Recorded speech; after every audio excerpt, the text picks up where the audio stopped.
Should it include an asterisk, which is a great question that will always be asked about the 2000 presidential election, my height of 6'2", and every sports championship won in 2020. One take, here we go. Just this week, in front of no fans and with absolutely no stakes on the line, the Dodgers beat the Rays to win the World Series, which makes sense because the Dodgers are used to always winning when there's no stakes on the line, and the Rays are used to playing in front of no fans. It makes sense. Come on, John. Don't start it this early. You're just here to make fun of teams that aren't good. That's not what I'm saying. I'm here to give credit where credit is due. And we're listen, here's what we're trying to decide here on today's episode. Do these championships count? Has there been enough evidence to show you that, especially in the NBA and Major League Baseball, that these championships can live on without an asterisk? And listen, this is what we're here to discuss. And both of these teams that have won, by the way, are from Los Angeles. The Lakers won and the Dodgers won. And listen, I'm not here to just trash on LA, okay? You guys have enough of problems with that on your own as it is. Okay, John, unnecessary joke. Listen, stupid.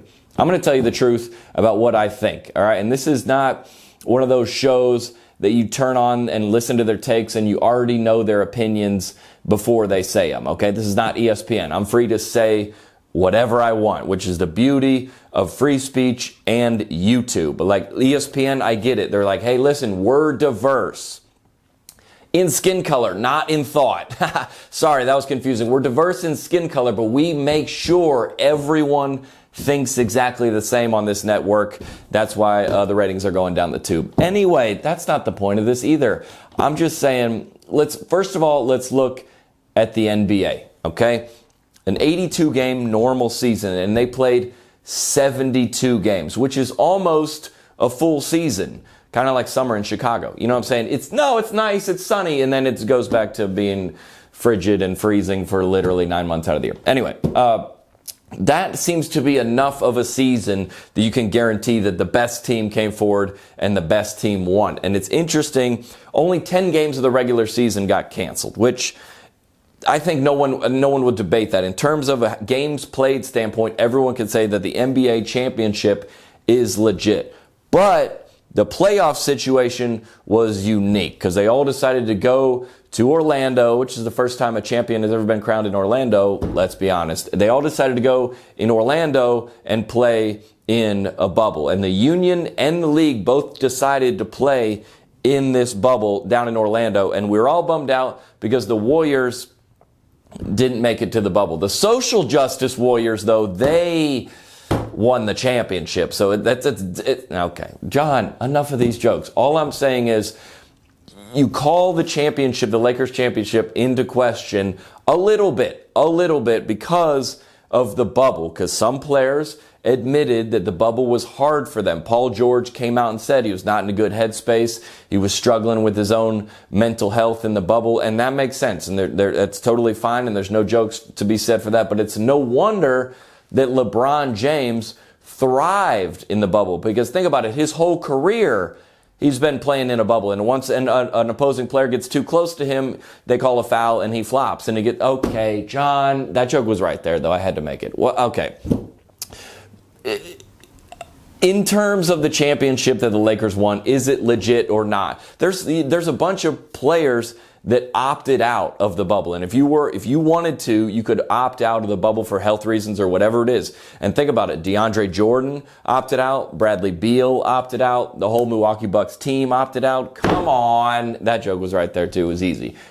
I'm going to go ahead and give this championship to the Los Angeles Lakers with no asterisks, because think about it. In 1999, they played a 50-game season, and that was fine. There was no asterisk there. In 2011, they played a 66-game season, and they played a 72-game season, which was fine. The only thing that I would bring into question is the best players would always do it under pressure. You know what I'm saying? In that bubble, there was no pressure. It's like going to the YMCA. If you sent me to the local YMCA right now with a basketball and say, John, you got 10 foul shots, I could probably hit 9 of them. I was a Division I college athlete. I don't want to brag, but I could probably hit 9 of those if it's just in the YMCA gym by myself. But if you fill that place with people cheering, screaming your name, talking trash, being against you, all the hotels, people screaming at you, people spitting, throwing stuff, that's when the best players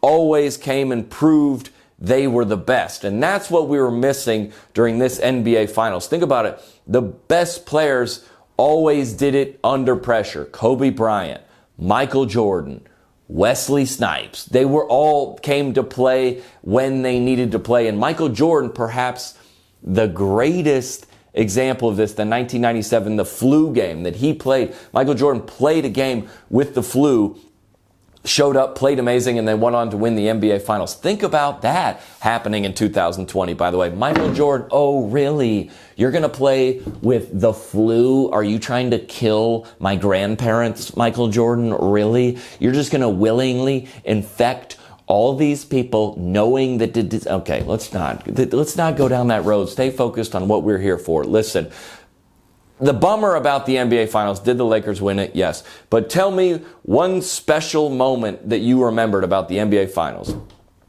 I'll wait. Oh, there's none. Exactly. It was very forgettable because there was no crowd there. There was no energy there. There was no stakes on the line. It was just a bunch of dudes that were good at basketball playing at a glorified YMCA with a Black Lives Matter logo on the court. I'm just saying, I'm going to give the Lakers that title, but let's move on to baseball, okay? The Dodgers proved once and for all that if you can't earn it, just buy it. I'm just saying, they have a very expensive payroll. That was the joke. And I've always, by the way, kind of got annoyed with baseball claiming it's the World Series. The World Series? The team from Los Angeles beat the team from Tampa to win the World Series. I'm pretty sure the team from the Dominican Republic is like, yeah, we didn't play them.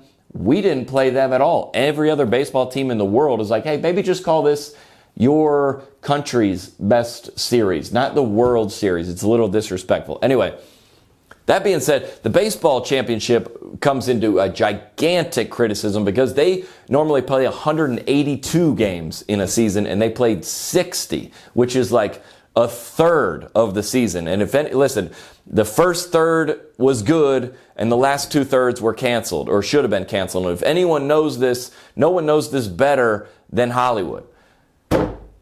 I messed that joke up. We can't go back and do it over again, but I feel like I messed that joke up. I was trying to say the first installment was good, and then the last two... let me just do the joke again. The NBA... let me try it again. The MLB played 182 games, and Major League Baseball played 60 games when they normally play 182 games, and that's only a third of their games. The first third was played, and the last 2/3 got canceled. And I'm not doing the joke again. We can't mess it up. Anyway, the first hangover is good. The rest two are trash. That's the point.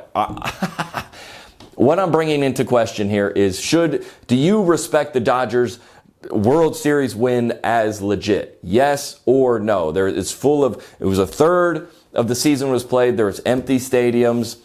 There was like cardboard cutouts. Okay, you could put the cardboard... I'll take me down to the batting cages and put cardboard cutouts. I know, I'll still knock dingers all day long. I'm just saying, is this an asterisk of a season? I hope not, because baseball has long been respected for following the rules and the traditions of the games. But okay, not them, but other than that...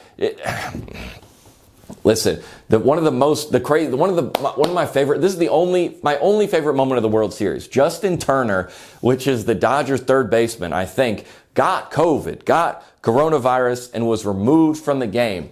After the game, he came out and celebrated with his team with no mask on, which I think is hilarious and unbelievable. And the only thing somehow more triggering, there was even something more triggering than that. I messed this joke up. Anyway, what I was trying to say, there was nothing more triggering than Kim Kardashian this week saying that she was having a party celebrating her 40th birthday. And nothing, as a comedian, nothing makes me happier than people having fun and people celebrating things and having monuments in life and doing good things. And the blue check mark angry brigade on Twitter comes out and gets offended and gets mad. Just notice anytime, it's only when someone has done something good. Do you notice that? It's only when someone achieves some level of success, notoriety. Kim Kardashian celebrating her 40th birthday. Let's crush her. A man, Justin Turner, who's worked his entire life to practice baseball and to be good at baseball, finally wins the World Series, celebrates with no mask on. Let's crush him. I just love people down here trying to crush people up here when they've done something good. The virtue signaling is so obvious. As a comedian, it entertains me to death. And let's wrap this up because listen, we got one more thing to cover. That's the NCAA.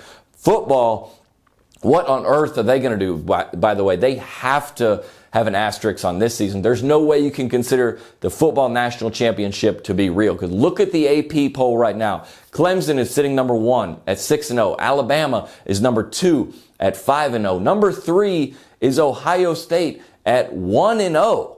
Because the Big Ten literally just started playing. You can't, listen, Ohio State, you can't just not show up for your games and think you're going to do well unless you're in the BCS. Come on. That was an easy joke. I'm saying that you can't legitimize a national title when the teams haven't even played all the other teams. And listen, the Pac-12 is like, what about us? We haven't played either. And people that literally do the AP polls are like, yeah, Pac-12, we're good. We never included you guys in our AP top 25 anyway because your teams aren't good at football. SEC for life is all I'm saying. Anyway, listen, I think the only championship that we can legitimize for this year is going to be the NFL. They played entire full season. Yes, the crowds have been light, but they're starting to bring more crowds back. And by the time the games matter, the election's going to be over and coronavirus won't be a thing anymore. So it'll be a full, legitimate championship. Let's be honest. All I'm saying, here's my conclusion. I think I'm going to honor the Lakers championship because they played 72-game season and then they had a full playoffs. It was a little weird with no fans being in there, but I'm honored that. The asterisk of all time is going to be the baseball World Series with only playing a third of their schedule and the other 2/3 should have been canceled. Come on, there it is. Got it. That feels good. And this is not this is not to just troll fans of the LA sports teams. Because listen, if we know anything about LA sports teams, they're entitled, opinionated, and they're never wrong. But the Los Angeles Lakers and the LA Dodgers winning it all somehow this year proves once again that if you can't beat the best, just pay the best to come play for you guys. Come on, one take. We'll see you next week.